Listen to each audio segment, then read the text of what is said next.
오늘 시편 136편의 말씀 우리가 읽었습니다. 여호와께 감사하라는 이런 제목으로 특별히 오늘은 2020년 추수감사주일 예배로 하나님 앞에 영광을 돌리게 되었습니다. 해마다 이맘때가 되면은 들판을 가보면 오곡백과가 물어있고 황금물개를 일으키는 것을 보게 됩니다. 또 과일나무마다 아주 탐스럽게 열매가 익었고, 이 사과도 있고, 앞에 또 배라든가 또 감도 있고, 바나나 있고, 여러 가지 많은 또 멜론도 보이네요. 떡도 있고, 또 이것은 우리 아이들 간식 같은데 나중에 나갈 때 하여튼 또 여러 가지 하여튼 풍성한 것이 많이 채소도 있고 이렇게 놓여져 있는데, 어느 때보다도 10월달 이때쯤이 되면은 가장 그 풍성한 그런 계절을 맞게 됩니다. 그래서 우리가 10월 셋째 주일로 추수감사주일 예배로 드리게 됩니다. 원래 우리 한국의 선교사님들이 추수감사절을 도입할 때는 11월 셋째 주일을 했어요. 지금부터 한 달 후가 되면은 들판에 가보면은 거의 삭막해요.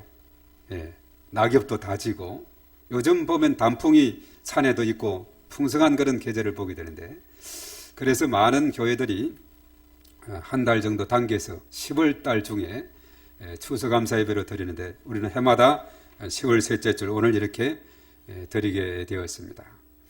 우리가 그동안 3월 첫 주부터 코로나19 영향으로 인해서 긴 시간 동안에 우리가 많은 그 방역의 그런 조치에 따라서 제한적인 예배를 드리기도 하고, 또 8월 넷째 주일부터는 비대면 예배다 해가지고 예배를 드릴 수 있는, 예배를 송출할 수 있는 최소의 인원을 제한, 나머지는 집에서 드리도록 하자 해가지고 그것이 이제 쭉 진행해 왔는데, 암묵적으로 한 2달 정도 진행이 된 것 같고, 이번 주부터는 이제 현장에서 예배 좌석 수에 따라서 30% 정도에는 드릴 수 있게 했습니다.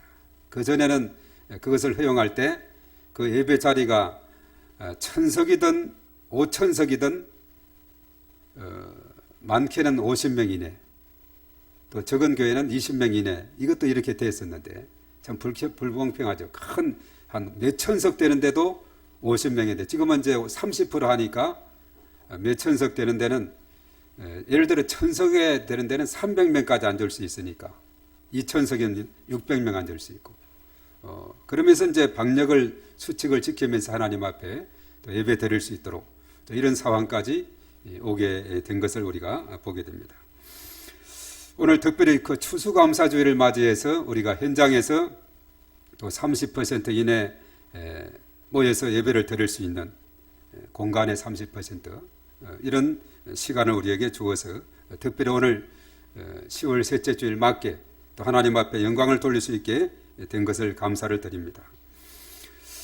특별히 그 이제 국내에서도 꾸준히 확진자가 생기고 또 세계적으로도 유럽이라든가 미국 쪽에서 이렇게 소강 상태를 하다 또 재확산이 되고 이런 식으로 되었는데, 미국만 해도 800만 이상 확진자와 22만 명 이상이 사망자가 나오고, 우리나라보다 강원도만 작은 나라인 이스라엘 같은 경우는 30만이 넘는 확진자와 2,000명이 넘는 사망자.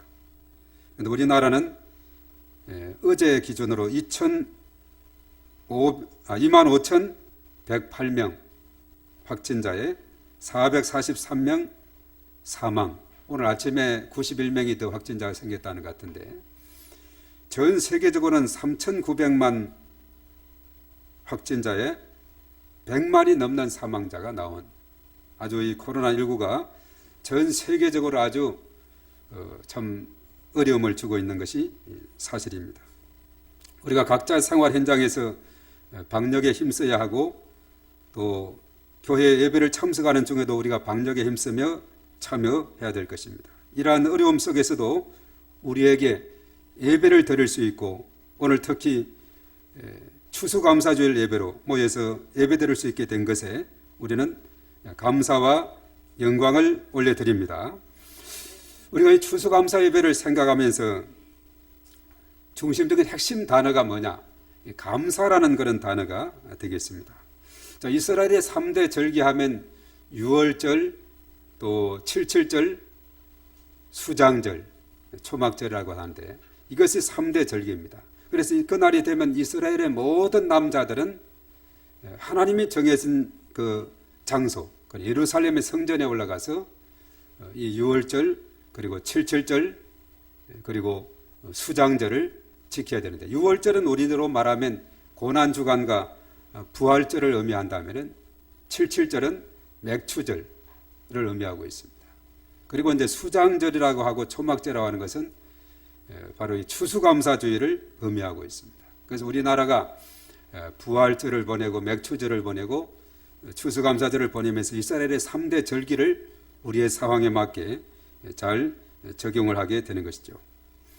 특별히 그 수장절, 이것을 초막절이라고 하는 이유는 타작마당과 포도주 털의 소출을 거두어 들인 후에 7일 동안 초막에 거주하면서 초막절을 지키라 했던 거기에서 유래가 되고 있습니다.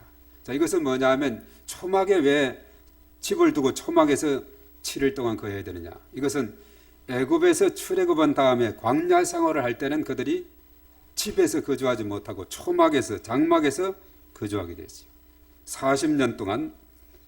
그런 가운데 하나님께서 베풀어 주신 은혜를 기억하라고 초막절을 보내면서 과거에 광야 40년 동안 이 초막 생활에서 하나님께서 지켜주셨음을 기억하고 또 감사하고, 그리고 대대로 이스라엘 백성들이 대대로 이것을 기억하도록 하기 위해서 초막절을 제정하게 된 것을 보게 됩니다.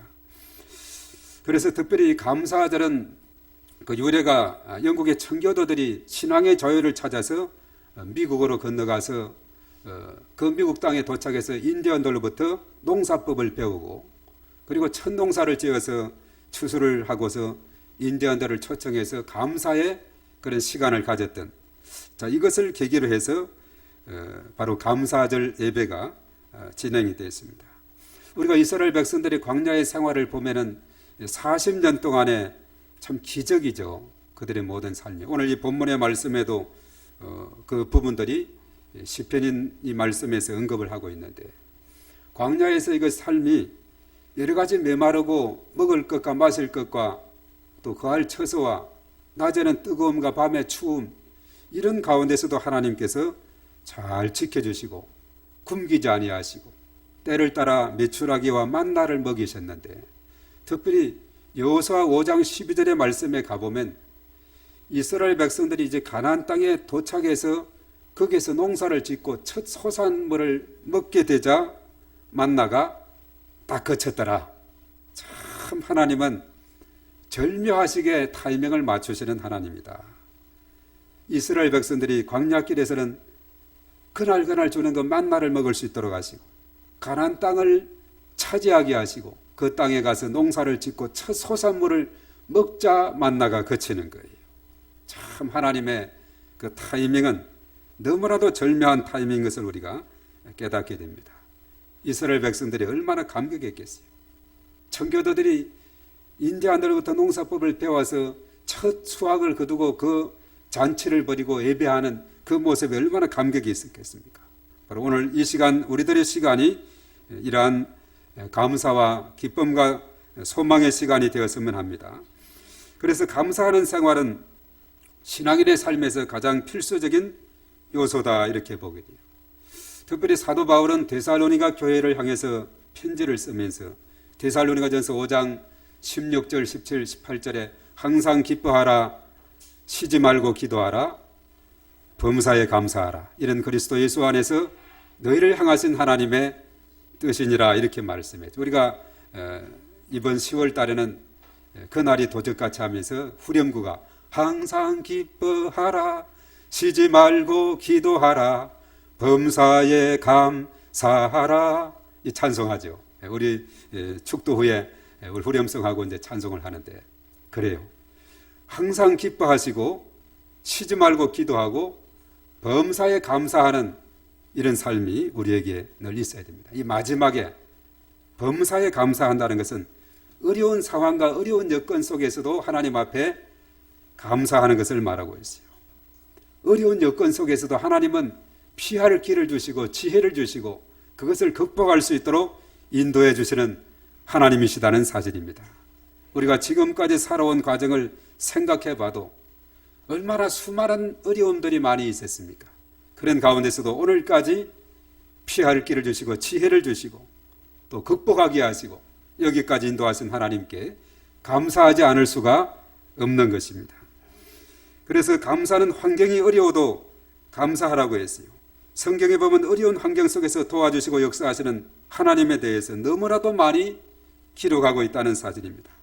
작은 것에서부터 감사할 때 더 큰 감사의 제목으로 우리에게 하나님께서 주실 줄로 믿습니다. 스펠전 목사님 하면 영국의 유명한 설교가로 알려져 있죠.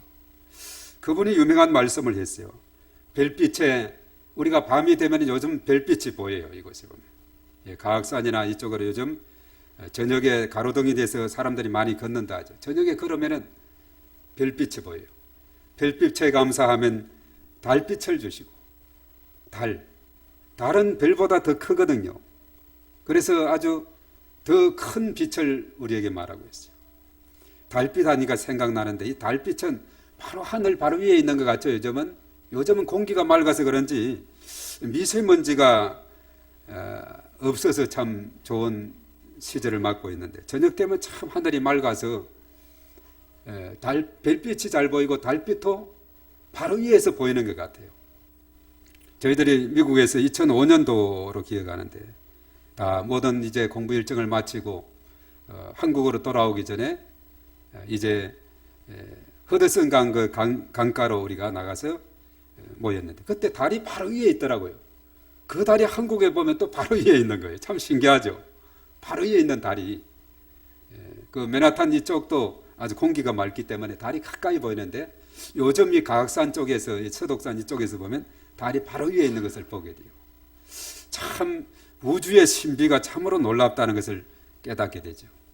그래서 스펄전은 별빛에 감사하니 이 달빛을 주셨고 또 달빛에 감사하니 요즘 낮에 햇빛을 주시는 얼마나 햇빛이 온 세계를 환하게 비칩니까? 이 햇빛에 감사하니 또 영원한 빛, 주님의 영광의 은혜의 빛을 주신다 이렇게 말했어요. 우리가 요한계시록 22장에 보면은 하늘나라에 가면 바로 영원히 그 영광의 빛이 비치게 된다 그렇게 말씀하죠. 그리고 사실은 이 스펄전이 유명한 말씀은 감사 십계명이라고 이렇게 만들었어요. 감사 십계명이다. 첫째는 뭐냐? 생각이 곧 감사다 이렇게 말했어요. 생각 영어로 think, think, think를 말하고 있어요. think 이렇게 하는데 감사는 뭐냐? thank you, thank you, thank you, thank, I하고 A하고 한 단어만 틀려요. 그래서 어원이 같다 이렇게 말하죠. 요즘은 우리가 참 휴대폰이 많이 있어서 구글 쪽으로 들어가서 think 하면 think 발음도 딱 들을 수 있도록 딱 누르면 think 이렇게 나오죠. 또 think 하면 thank you. 그래서 thank you 이렇게 말하는데 감사합니다 이렇게 말하는데 얼마나 참 공부하기 좋은 여건이 되어 있는지 모릅니다. 또 생각하면은 또 사전에서 설명까지 또 언어로 음성으로 들려주고 있죠. 특별히 영어 공부 우리 이제 요즘은 초등학교도 하고 하는데 중학교 우리가 참 고등학교 1학년 때 영어 선생님을 잘 만난 것 같아요. 아버지 그분이 좀 유명한 분이었는데 아주 그분이 이제 영어 공부할 때 조그마한 이런 그 단어장을 만들어서 그것을 기록하고 계속 반복하기요. think 이렇게 하면서 think 또 이제 구절 떼우기도 하고 이렇게 아주 계속 귀에 못이 박이도록 하도록 이렇게 한 것이 그것이 상당히 이제 도움이 되는 거예요. 처음에는 어차피 요령이 없는 거예요. 그냥 무조건 그냥 많이 하는 게 중요한 겁니다. 또 thank, THENK, 감사, thank you, 감사합니다. 뭐 이렇게 자꾸 이렇게 단어장을 해가지고 외우고 자꾸 반복하고 소리 내서 하고 이렇게 해서 외우게 되면은 이것이 이제 나중에 자산이 돼서 번역할 때라든가 또 장문을 할 때든가 또 해석할 때 여러 가지 많은 도움을 얻게 되는 것을 보게 됩니다. 그래서 이 스펄전은 생각이 곧 감사다. 어원이 같다 그랬어요. think, thank.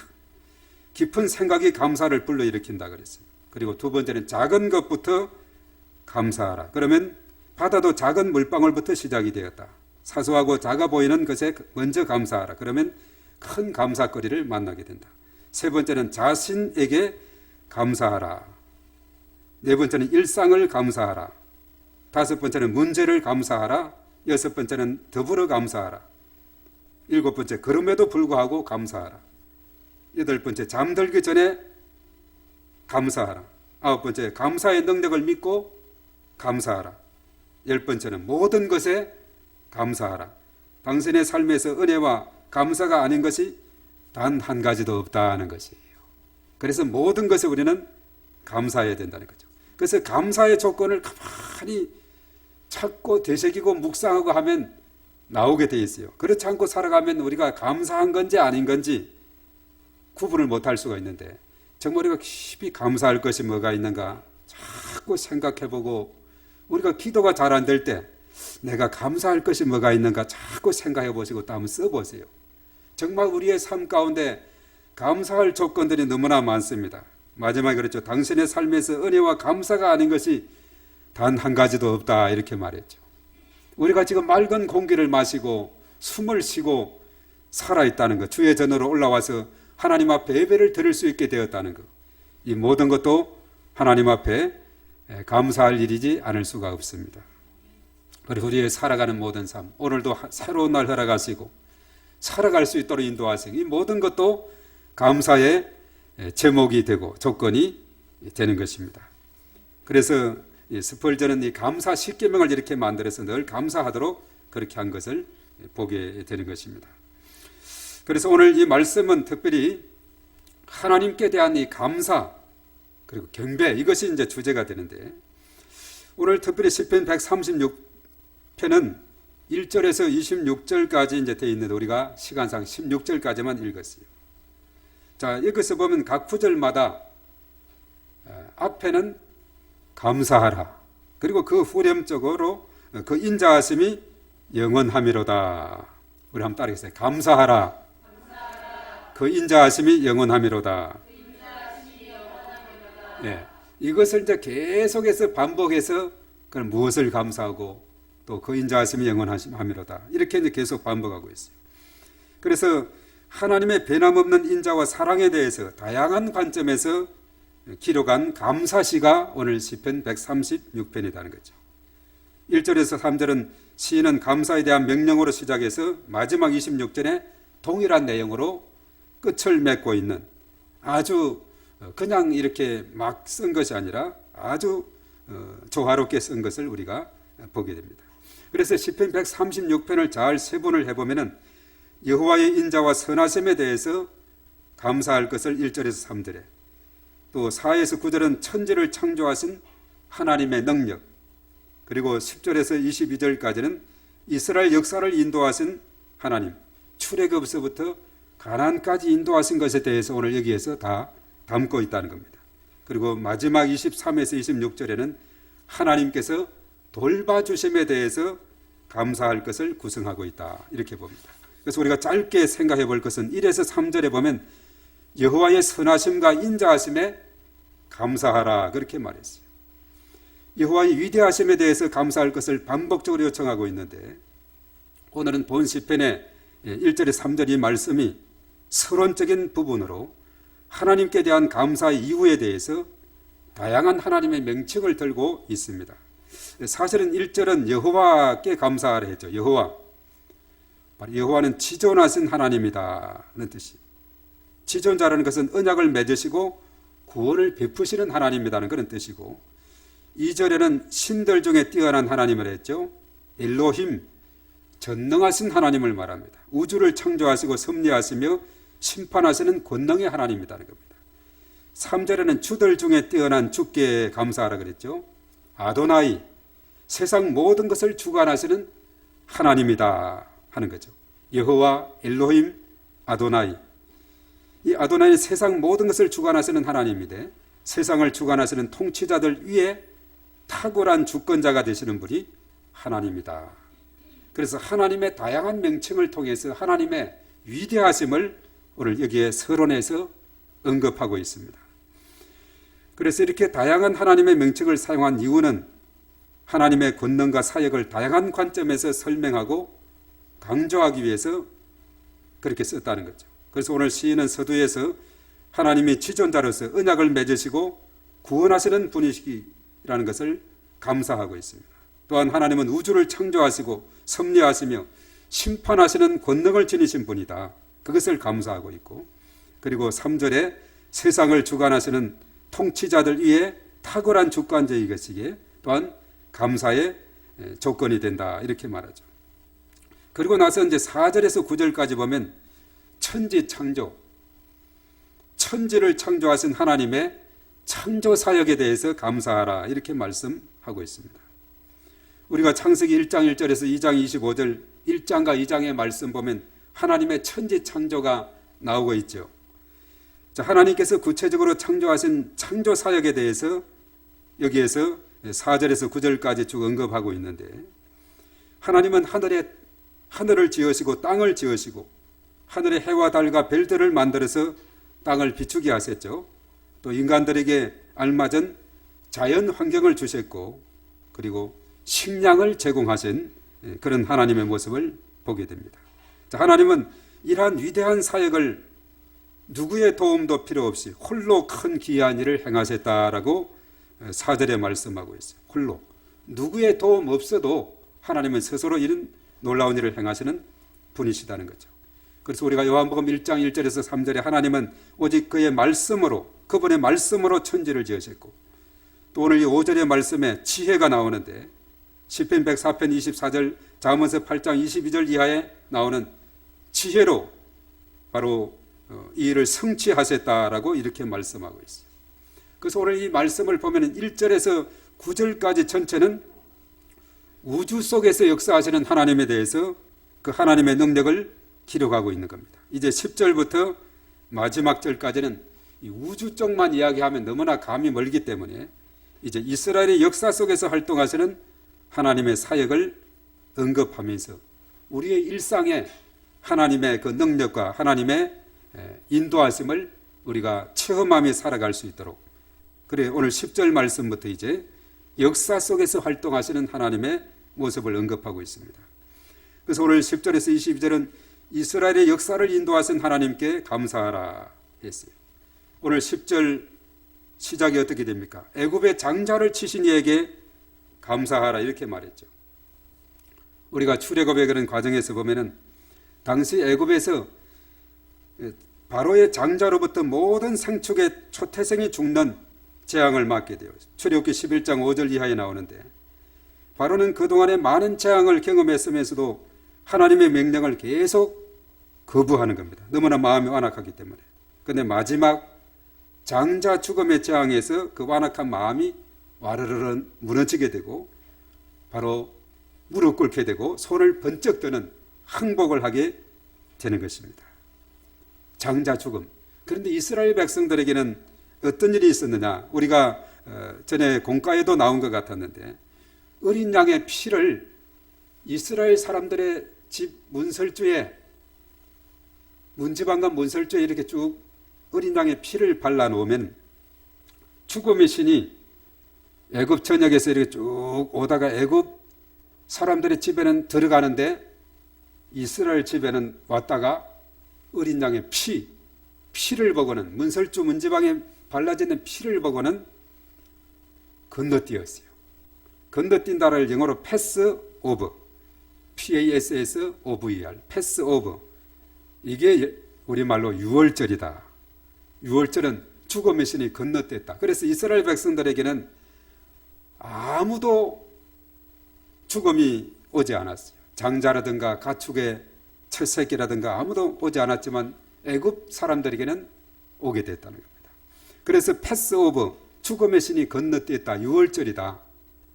바로 유월절 어린 양 예수 그리스도, 신약시대 예수님이 이 땅에 오셔서 유월절 어린 양이 되시고 세상 죄를 지고 가는 하나님의 어린 양으로 십자가상에서 피 흘려 죽으셔서 저와 여러분들의 우리 인류의 모든 죄를 짊어지시고 십자가에 피 흘려 돌아가셨어요.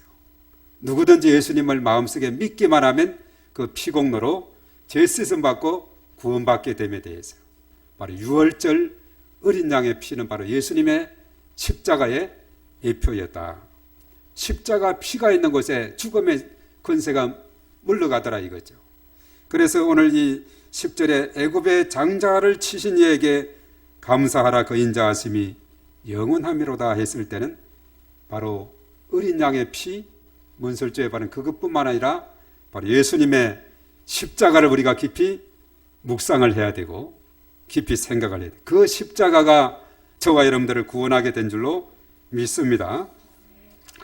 그리고 사실은 이제 13절에 보면은 광야에서 이스라엘을 지키시고 보호하시는 하나님의 능력을 우리가 쭉 보게 됩니다.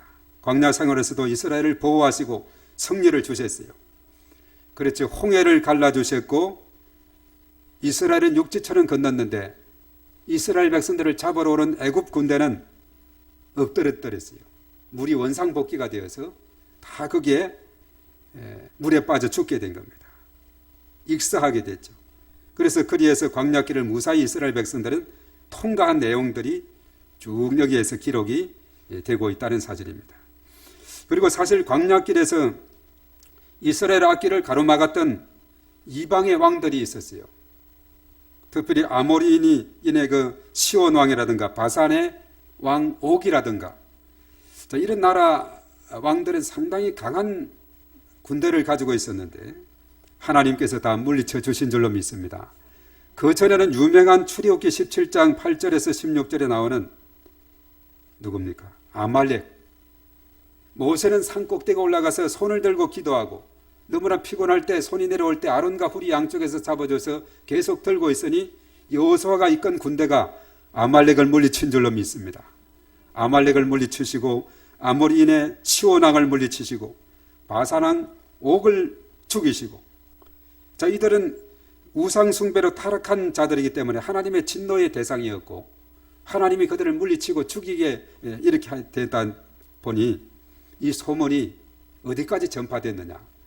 여호수아가 정탐꾼 2명을 여리고성에 보냈는데 마침 기생 라합이 숨겨주어서 살아났죠. 그래서 창밖으로 다른 애에서 도망쳐 올 수가 있게 됐는데 거기에 가서 들어보니 여리고성이 문이 굳게 닫혔고 성은 조용했다라는 겁니다.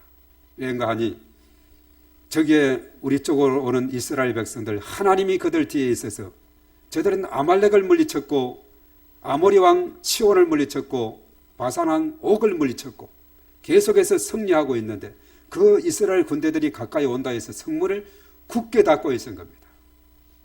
그 정보를 그가 얻게 됐어요. 그래서 여리고성 사람들까지도 이스라엘 백성들을 두려워하게 됐는데 그것은 이스라엘 백성 뒤에 함께 하시고 또 가나안 땅을 이스라엘에게 주시겠다고 약속했던 그 하나님이 계시고 가는 곳곳마다 승리하기 때문에 이스라엘이 승리하고 이 소문이 다 이제 가나안 땅까지 전파가 되는 겁니다. 그래서 그들이 벌벌 떨고 있는 거예요. 참 놀랍죠. 하나님이 함께하는 사람은 담대하라, 두려워 말라, 강하고 담대하라 이렇게 말씀하면 그 말씀대로 우리가 나아갈 수가 있게 된다는 것이죠. 참 놀라운 일이 아닐 수가 없습니다. 그래서 결과적으로 나중에 여리고성 같은 경우는 그 견고한 성문이 닫혀 있고 성이 쌓여져 있으니 어떻게 이스라엘이 그것을 점령해요? 하나님이 지혜를 주는 겁니다. 매일 한 바퀴씩 둘러라. 그리고 마지막 날에 7바퀴 두르고 나팔을 힘차게 불어 여리고성을 함성을 질러라. 와! 라고 이렇게 질러라. 그러면 성이 무너진다는 거죠. 그렇게 하니 그 견고한 성이 와르르 무너지고 바로 라합의 가정만 정탐꾼을 숨겨준 그 언덕으로 살림을 받게 되는 이런 놀라운 역사가 일어나게 된 것을 보게 됩니다. 정말 가는 걸음걸음마다 하나님의 놀라운 축복이 함께하게 되었어요. 그리고 사실 21절에서 22절 그 뒤쪽에 보면 가나안을 기업으로 허락하신 하나님의 사랑에 대해서 언급하고 있습니다. 가나안 땅을 기업으로 하나님께서 이제 주셨어요. 그것을 찬양하라 이렇게 말씀하고 있죠. 하나님은 이스라엘에게 약속하신 땅을 기업으로 주셨다.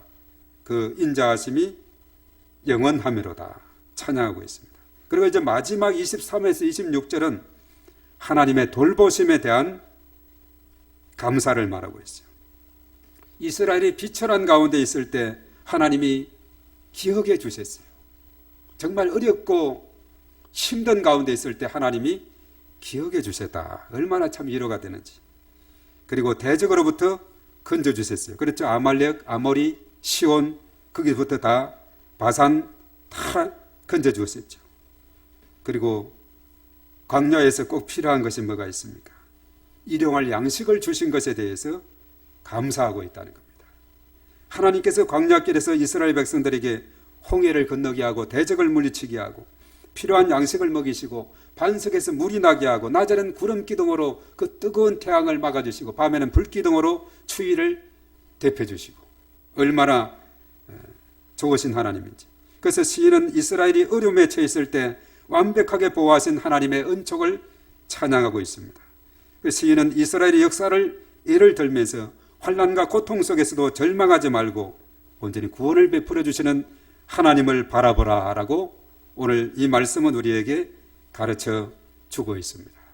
그래서 이 시편의 말씀을 보면은 참 쓰여진 시기도 다양할 뿐더러 이스라엘의 역사를 기나긴 역사를 짧은 시라고 하는 것은 그렇죠. 짧은 정제된 단어를 통해서 구절을 통해서 많은 것을 담고 있는 것이 시가 되는 겁니다. 오늘 시편 136편의 짧은 이 부분을 통해서 이스라엘의 기나긴 역사, 애굽에서 광야길과 가나안까지의 이런 과정을 쭉 담고 있으면서 그 전에는 우주를 창조하시고 역사하시는 하나님, 그리고 이스라엘의 역사 속에서 활동하시는 하나님을 언급하면서 우리의 삶 가운데 그 지존자 또 존귀하신 그 하나님께서는 얼마든지 오늘 이 시대와 또 함께하게 되신다 하는 것을 깨우쳐주고 있습니다. 이제 결론을 맺고자 합니다. 코로나19가 10달째 계속되고 있습니다. 언제 끝이 날지는 아무도 모르는 가운데 우리가 살아가고 있습니다. 그렇지만 지금까지 지켜주시고 인도하신 하나님께 감사하고 그 하나님께서는 앞으로도 변함없이 우리를 지켜주시고 인도해 주실 줄로 믿습니다. 이 소망 붙잡고 승리하며 살아가는 저와 여러분들이 되어야겠습니다. 하나님은 선하시고 인자하신 분이십니다. 하나님은 창조사역에 직접 참여하셨습니다. 또한 이스라엘 역사를 친히 주관하고 인도하셨습니다. 마찬가지로 우리의 인생의 생사화복을 주장하시고 역사의 흥망성쇠가 하나님의 손에 달렸음을 우리가 믿습니다. 우리가 2020년 추수감사절 예배를 드리면서 과거의 청교도들이 아메리카 신대륙을 발견해서 거기에 천동사를 짓고 감격했던 것처럼 이스라엘 백성들이 기나긴 광야 생활 40년의 그 시간을 지나고 가나안 땅에 도착해서 농사를 지어서 첫 소산물을 먹었을 때 그 감격과 기쁨처럼 우리 무엇보다도 먼저 우리를 구원해 주시고 여기까지 인도하신 하나님께 감사하는 저와 여러분들이 되어야 될 줄 믿습니다. 그러기에 눈앞의 현실만 바라보며 우리가 의식주에만 연연한 삶을 살 것이 아니라 더 넓고 더 높게 세상을 바라보면서 하나님의 나라와 하나님의 의가 온 땅에 전파될 수 있도록 우리가 살아가게 될 때 더 풍성하게 채워주시는 은혜, 복된 삶, 아름다운 삶이 우리에게 넘치게 될 줄로 믿습니다. 이제 오늘 본문의 마지막에 시인은 감사에 대한 명령으로 시작해서 동일한 내용으로 끝을 맺는다 그랬죠. 또 오늘 26절의 말씀에 우리 한 구절을 우리 다 같이 한번 읽고 마무리를 짓고자 합니다. 자, 26절 여기 없죠. 자, 시작. 하늘의 하나님께 감사하라. 그 인자하심이 영원하매로다. 아멘. 하늘의 하나님께 감사하라 했어요. 이 시편에는 이 호칭이 오직 여기만 사용이 됐어요. 하늘의 하나님께 감사하라. 그 인자하심이 영원하매로다. 우리의 삶 가운데 이런 놀라운 간증과 또 고백과 축복이 넘쳐나게 되기를 바라겠습니다.